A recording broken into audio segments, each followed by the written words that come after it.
good to see so many of our beloved community here together. As we all know, this last year has been a year of such suffering, such intense suffering and darkness. And when we look to Judaism for some type of explanation, what we learn is we can't truly understand this suffering. It's so beyond us, it's so incomprehensible that we can't understand it. In fact, it's not even our duty to understand it. So what do we do instead?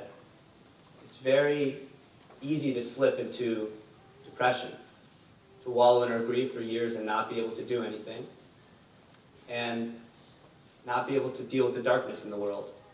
And that's happened in the past with our ancestors, where we weren't able to defend ourselves. We were thrown into gas chambers, we were beaten, we were killed, and we couldn't stand up for ourselves, and allowed Hitler and the Nazis to pledge to hunt down every single Jew with hate. But now, we're in a time in America, an unparalleled time, where Jews have the right and the freedom to defend ourselves, and as I learned from Chabad, to now chase down every Jew with love. This is a beautiful, beautiful call to action that we have, and it's not the time to be weak Jews, to be apologetic for every step we take forward. It's a time to take action and pour light into the world. And we can do that in two different ways. There are the revealed ways and the unrevealed ways. The revealed ways are clear. There are people in our government, on our campus, in our communities that don't believe we should protect ourselves, that think we should be ashamed of who we are and not be proud Jews that can defend themselves and stand up for what's right. And we must oppose that with Jewish pride, showing for once in our life that we're not afraid of all this darkness, that we will be the light onto the other nations. And there's also another way, an unrevealed way. It's called mitzvot and good deeds. For one, doing these good deeds in our lives, it makes us feel powerful for once. Jews have survived, not just survived for centuries, we've prospered for centuries because of these time-honored mitzvot, these traditions, of pouring light into the world in whatever way we can. But there's another, even deeper reason for why we do these mitzvot. And I want to share with you guys a short story of hope.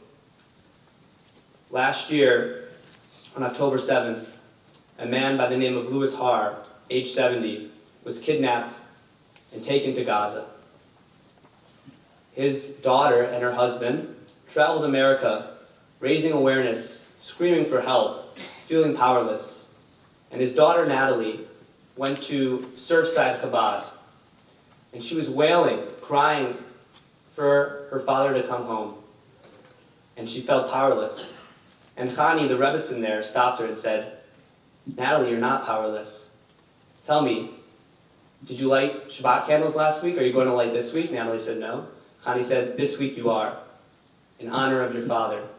And she said to Natalie's husband, Tom, "Tom, do you wrap tefillin?" Tom says, "Oh, maybe next week I might." Chani says, "No. Today, you're wrapping tefillin. I'm getting you a fresh pair, and you're going to pour light into this world." And Natalie was so overwhelmed by this mitzvahs, by this light, by this ruach, that she said, "Chani, I need one more pair of tefillin." Chani said, "How come?" Natalie said, "I need this pair of tefillin for my father, for when he's rescued from Gaza." And later that week, after a daring, heroic IDF mission, Louis was rescued and was able to wear that pair of tefillin. And it goes to show, you can't understand these things like darkness and light and this terrible suffering, but we don't truly know what our thoughts and our prayers and our actions can do in this world. It's coming to be a really important time in Jewish history. It's this idea of Moshiach, which, if you don't know, is this idea that every single person in the world is fulfilling their maximum potential. And it's an era of peace, of light. And we all have this amazing, amazing potential in each and every one of us to dispel darkness through these revealed and unrevealed ways. And as Yom Kippur comes up, we talk to Hashem, and we seal our destinies, and we say, Hashem, I have this amazing, godly potential within me that I can maximize. I'm going to stand up for my people and dispel the darkness with light. Thank you.